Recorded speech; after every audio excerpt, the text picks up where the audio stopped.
मित्र हो नमस्कार. आज रिव्ह्यू करूया 18 जुलैला रिलीज झालेला हिंदी चित्रपट संत तुकाराम. यात मुख्य भूमिकेत म्हणजे संत तुकारामांच्या भूमिकेत आहेत बायोग्राफी किंग सुबोध भावे.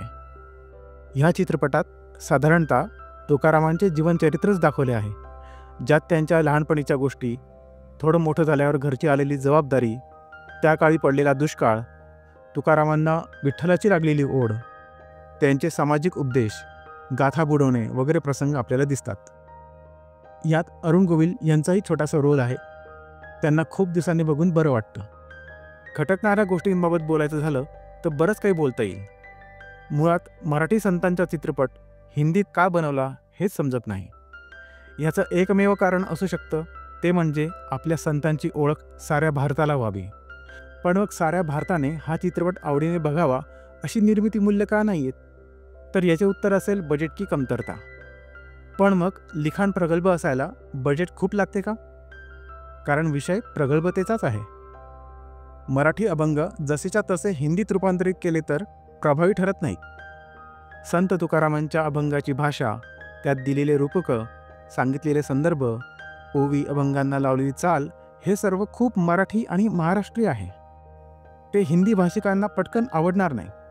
त्यामुळे खूप चांगल्या मनाने आणि सात्विक विचाराने जरी हा चित्रपट हिंदीत बनवला असला तरी तो सर्वसाधारण लिखाणाने आणि ओव्यांची हिंदीतली गुंफण तितकीशी योग्य न झाल्याने इतर राज्यात कितपत चालेल यात शंकाच आहे. बरेचसे संवाद खूप सावकाश आणि 2 शब्दांमध्ये जरा वेळ थांबून बोलल्याने ते तितकेसे रुचत नाहीत. मुख्य भूमिका करणारे सुबोध भावे यांनी जसा इतर चित्रपटात त्यांच्या भूमिकांना न्याय दिला आहे तसे ह्या चित्रपटाबद्दल बोलता येणार नाही. संत तुकाराम हे माझ्यासाठी आणि इतरही लाखो लोकांसाठी श्रद्धेय असल्याने या संदर्भात जास्त काही बोलता येणार नाही. पण जितेंद्र जोशी यांनी साकारलेली तुकारामांची भूमिका ही सुबोध भावेंपेक्षा सरस होती. अर्थात विष्णुपंत पागनीसांची सर दोघांनाही येणार नाही.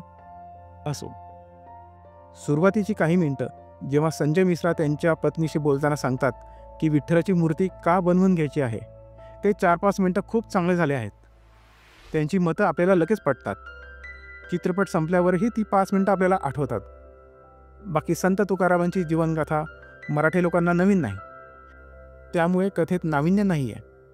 पण सादरीकरण करताना थोडीशी जास्तच सिनेमॅटिक लिबर्टी घेतल्याने काही प्रसंग उथळ वाटतात. तसेच सर्व पात्र उसनी अवसान घेतलेली वाटतात.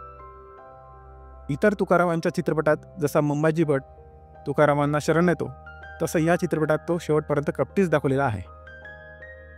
यात छत्रपती शिवाजी महाराजांची भूमिका करणाऱ्या कलाकाराची निवड सपशेल चुकली आहे. अजिबात तो महाराजांच्या पात्रात शोभून दिसत नाही. चित्रपटाचा शेवटही पटकन उरकून घेतल्यासारखा झाला आहे, ज्यात पागनीसांच्या चित्रपटाप्रमाणे पुष्पक विमानही येत नाही आणि जितेंद्र जोशीच्या चित्रपटाप्रमाणे एक वेगळा पण चांगला शेवटही होत नाही. पण ह्या निमित्ताने तुकारामांची गाथा भारतभर पोहोचेल हेही नसे थोडके. मी संत तुकाराम ह्या चित्रपटाला सढळ हाताने देईल 10 पैकी 5 मार्क्स. कारण खूप ज्ञानवर्धक जरी नसला तरी या योगे हिंदीतल्या नव्या पिढीला थोडी का होईना मराठी संतांची ओळख होईल अशी आशा आहे. बाकी तुम्ही हा चित्रपट बघितला असल्यास तुम्हाला कसा वाटला ते कमेंट बॉक्समध्ये सांगा. व्हिडिओ आवडला असल्यास व्हिडिओला लाईक करा, चॅनलला सबस्क्राईब करा. आपण भेटूच पुढच्या व्हिडिओमध्ये. धन्यवाद.